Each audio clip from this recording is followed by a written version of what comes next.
Hey guys, and welcome back to the Ramble. I am your host, Maria Legier, he of the creaky chair, and this is Self-Awareness. Living in a world and in an age where conformity is demanded, where one must kneel before the power of the orthodoxy and subsequently kiss its ring ain't easy, and I doubt it ever was. Straying but a little from the accepted path does render one an outcast, effectively ostracized. And those who do the shoving, the casting out and the ostracizing are celebrated as virtuous heroes and heroines, brave caretakers of the status quo and of the social order. A damned shame that the status quo and the social order is a piece of shit then. A damned shame too that those who uphold the social order and the status quo is somehow, through the awesome might and influence of infinite madness and the tender twisting of words, presented as being brave revolutionaries, fighting against tyranny and oppression and whatever else. As is the case of feminism, to name but one example. It strikes me as absolutely ridiculous and nonsensical to make the claim that women's issues has never been put in the limelight before, when that is all that we've heard for the past 50 years, or more.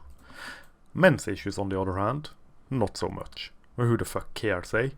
Great strides towards equality, they'll say, whenever some nonsensical newspeak law or whatever affirmative action fuckery is implemented in the name of hallowed equality. For women, never mind boys and fuck the men. Misogyny is evil and ought to be considered hate speech. Misandry is not, nor has it ever been. What, pray tell, do men have to fear from the scores of righteously indignant women scorned? Hashtag kill all men is just a joke, and more than that, it is just a response to those wicked and evil men who tell women to hashtag get back in the kitchen. For, you know, as should all good, decent and honourable people know, that telling someone to get back in the kitchen and telling someone they wish them dead are two sides of the same bloody coin. There are no differences there whatsoever. Any reasonable and upstanding citizen will understand this. In honesty, and completely truthfully, I do not wish to stifle either, nor should anyone. Censorship does not bring anything to the light. Far from it. It pushes it away. But I'm getting off track again. Focus, Maria. Focus. Remember your breathing and carry on. It took me a good and long while before I actually understood what the term red pill isolation meant. Being somewhat of a hermit, very comfortable in my own company and not really needing that many people around me to be happy, I didn't get it. Until, that is, it dawned on me that it refers to the ideas, the thoughts, the philosophy or understanding or whatever the hell you'd want to call it that comes with the proverbial red pill. That it is not about being physically alone or isolated or lonely, but about being mentally or psychologically alone and isolated and lonely. That seemingly no one sees eye to eye with one's understanding of the world despite all evidence pointing to it. Not an easy thing to wrap one's head around, nor an easy path to walk. The ones on the outside will always be on the outside, and sometimes it is easier to pretend to be on the inside of the thing. At the very least, there is a fireplace there and some warmth to be had, as long as one is capable of neglecting one's own values, beliefs and principles, that is. And keep one's head down, keep one's neck bent, walking through life more or less on bended knee. Going against the grain, pushing against the status quo is not an easy thing to do. The beaten path is getting narrower and narrower. The circle of what is accepted and tolerated is getting smaller by the minute in these incredibly accepting and tolerant societies of ours. The tolerance paradox peeks up at us from behind the bushes and snarls and squirms. We must tolerate everything but intolerance. All animals are equal, but some animals are more equal than others. Also, fuck the police and we are the ones who get to decide what is or is not tolerant, not you. Us. Men are trash. And friends and family may leave, indignant, noses turned upwards, sneering and snarling at once actually being friendly with such a reactionary cock-wielding conspiracy nut as oneself. Or such a nasty bootlicker of the patriarchy as oneself, a veritable traitor of the sacred sisterhood. I must, after all, be inclusive of all genders and gender expressions in my ramblings. Otherwise, the tone police comes down on me with batons and rubber bullets for me being discriminatory and non-inclusive in my pestilent rants and ravings.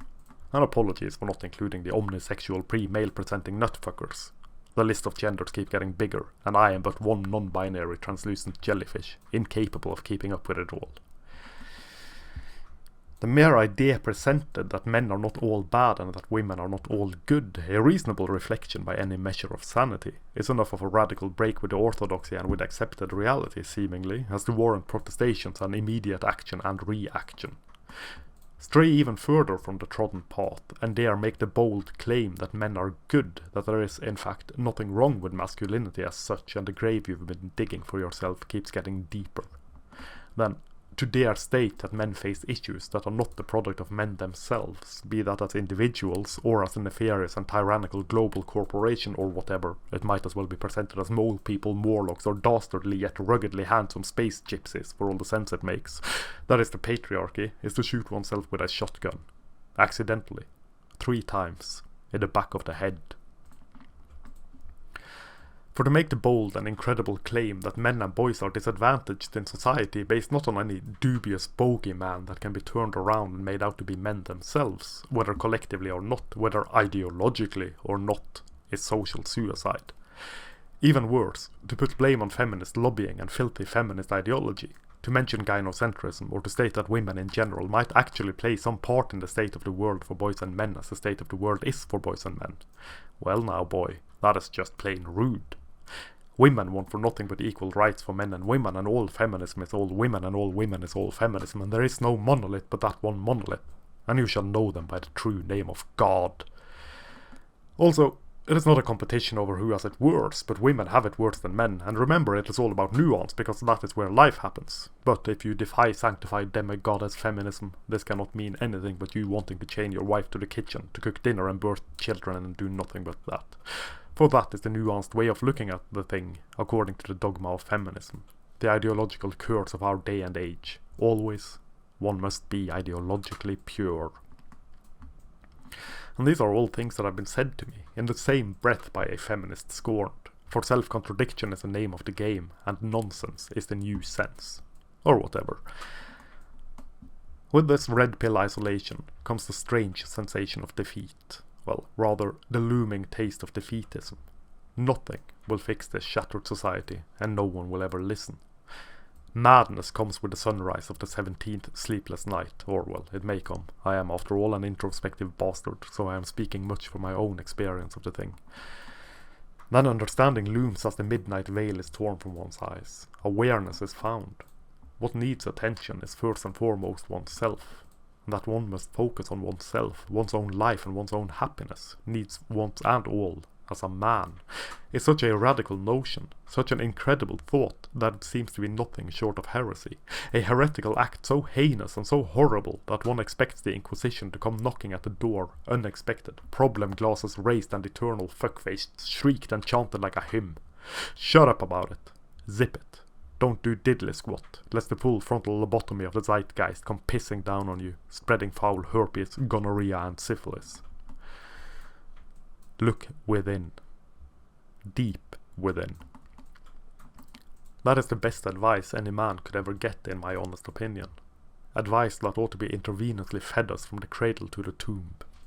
Not only men, for that matter. Everyone would do well to look within more than they look without. The solution to most of one's own problems comes from within. It is internal. Still, my ramblings are primarily meant for a male audience. Introspection breeds self-awareness, which in turn gives rise to self-control. Control over primal impulses, lust, rage, anger, envy, everything. Everything controlled through self-control and discovered through self-reflection, through introspection, through self-awareness. It's not easy, quite the contrary. In looking within, you will see things in yourself that are not beautiful, not just, nor peaceful. There is ugliness, nastiness, pettiness. There is violence and chaos and havoc. And still, there is beauty. There is tranquility. There is strength, and there is the self.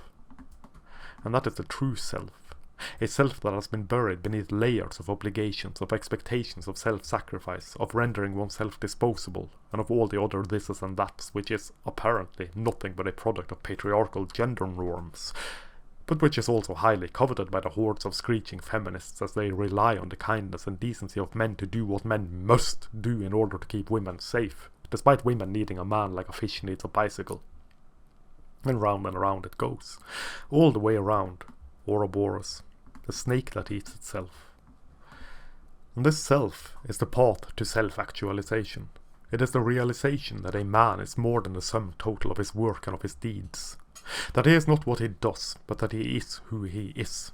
Not a human doing, but a human being. A man being his own man first and foremost. And that is freedom. And that is both terrifying and liberating in equal measures. And that, I think, is that for this ramble. I hope you enjoyed it more than my previous ramblings. Thank you very much for listening. Please check out the links down below if you want to support whatever the hell it is that I'm doing. And I'll catch you next time. This is my Reality Air, signing off.